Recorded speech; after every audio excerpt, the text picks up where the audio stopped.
Erim tovuq miya deb mani prikol qiluradilar degan video ko'rib qoldim. Bola tuqqaningdan keyin tovuq miya bo'lib qolgansanmish.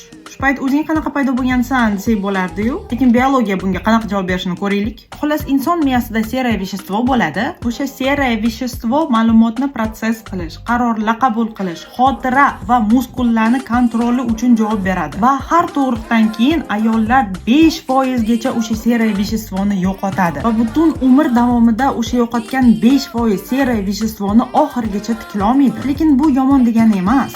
Shunchaki miya endi fokusni boshqa tarafga, onalik instinkti tarafga qaratadi. Bola parvarishi, himoyasi, sog'ligi, o'sishiga aloqador bo'lgan hamma funksiyalar endi yaxshiroq ishlaydi. Nimaga bola yig'laganda otadan ko'ra ona tezroq reaksiya beradi deb o'ylaysizlar? Lekin nimaga baribir tovuq miya? Bu genialniy miya o'zini ishini shikarna bajaryapti. Shifokorlar matematikani yomon bilsa, tovuq miya bo'lib qolmaydi-yu. Pilotlar operatsiya qilishni bilmasa, programmistlar 23 ta tilni bilmasa to'poy bo'lmaydi-yu. Onalik xuddi shunaqa kasb. Xuddi shunaqa javobgarligi bor, o'zini naviklari kerak. Boshida esa 8 soatdan ancha ko'p dam olish kunlari ishlaydi. Lekin oylik olmaydi.